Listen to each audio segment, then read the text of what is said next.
Hello viewers of The Pioneer, how are you doing? I hope you're healthy and well. As the Pioneer team today, we will give you remarkable information about Avdiivka, which we often mention in our map reports. The battle for Avdiivka is getting more and more complicated by a minute. On the other hand, there is the Ukrainian army, which is making a great effort to effectively destroy the Russian troops, and on the other hand, there is the Russian army, which is constantly organizing attacks to capture Avdiivka. However, the Russian army's capture of the town is unlikely to lead to significant change in the front line. The Ukrainian commanders adopted a remarkable strategy in planning the battle for Avdiivka. This strategy was designed in such a way that Avdiivka would not provide any tactical advantage in the event of its capture by the Russian army. Ukrainian commanders have recently obtained impressive statistics on Russian troops in the area. So, what is the latest situation in the battlefield and the battle for Avdiivka? Let's take a look together. Just a quick reminder, the Pioneer team needs your support. Our team has been working hard for a long time, and we thank you for your support so far. Don't forget to comment on our content to help our channel reach more people. Let's start if you're ready. The Pioneer reports. Avdiivka has been very active in recent days. The Ukrainian army is offering resistance at many points, but its goal is not to repel Russian troops. Even if Russian troops take the city, they will not be able to hold on because Ukrainian commanders have determined their strategy accordingly. So, the capture of the city by the Russian army is just an illusion. The capture of the city by the Russian army does not make any tactical sense. The Ukrainian army, which defensive line is set up here, aimed to not to repel the Russian army, but to wear it down. This was the move under the circumstances because more losses the Russian army suffered and the more tired the troops became, the more advantageous it would be for the Ukrainian army. As a result, Russian troops are now tired and exhausted. That is why Russian leader Vladimir Putin seems to be preparing for a new mobilization. This is at least claimed by the opposition sources in Russia. The problem here is related to the Ukrainian army's ammunition. In recent days, most of the promised aid to the Ukrainian army has been stopped. This creates a problem for the Ukrainian army. However, it is not something that will drastically change the basic situation on the front line. More ammunition for the Ukrainian army will lead to an increase in the already high number of Russian casualties.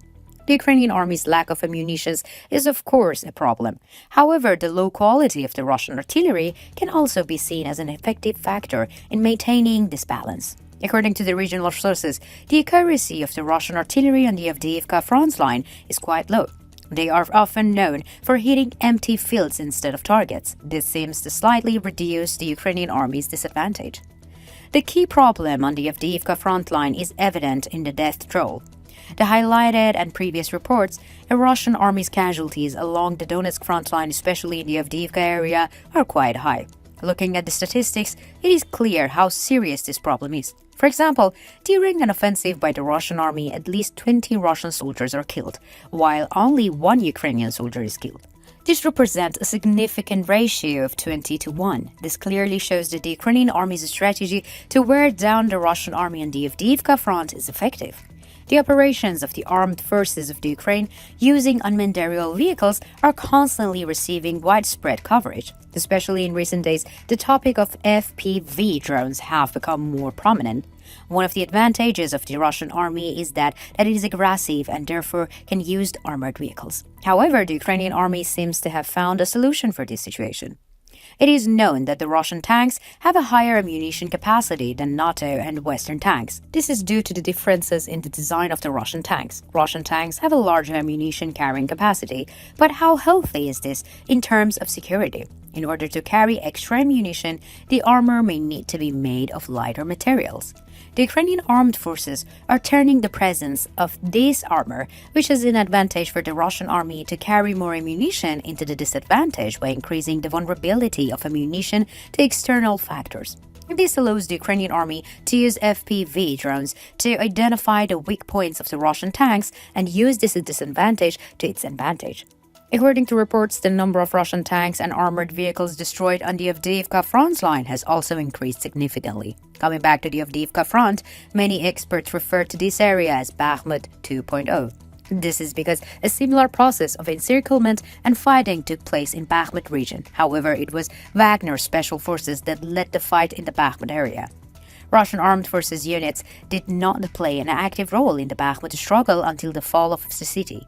the Wagner Group captured the town in the less time than it took the Russian army in Avdiivka. There is also a polemic arising from this. Many Russian sources criticize the Russian army for this. The Wagner was known as a company consisting only of mercenaries, but on the Bakhmut front line they advanced faster than the Russian army. Moreover, the capabilities of Wagner Group on the Bakhmut front line were not as advanced as those of the Russian armed forces. Therefore, Russian sources blame the Russian war leadership and Vladimir Putin for this reason. When we look at the situation in Avdiivka, we are talking about a completely devastated area. With the Russian army seizing the area, there is no space left for the Russian soldiers to take up positions.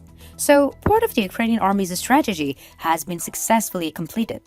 It was especially important to wear down the Russian army in the region and make it unable to advance. And the Ukrainian armed forces have largely achieved this with their operation here.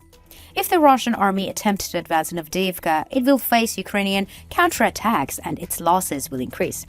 The Russian army will not be able to hold on in the occupied territories for long, as the Ukrainian armed forces have proven that the Russian army cannot succeed in its advances. This will give the Ukrainian army a great advantage in the counteroffensive plan for the summer. At the moment, we don't observe any indicates that the Russian army is developing a different strategy. Therefore, we can say that a process has begun in which the losses of the Russian army will continue to increase. The increasing losses will further push the president of the Russian Federation, Vladimir Putin, into a corner. So, what do you think? Do you think the Ukrainian army's strategy in Avdiivka will be successful? How sustainable is this strategy? What do you think about the differences between the losses of the Russian army and the Ukrainian army? Do you think the Russian army will be able to advance further, even if it captures the center of Avdiivka? Will the Ukrainian army adopt a similar strategy in the next lines of defense? Tell us in the comments, because we read and we care about all your comments.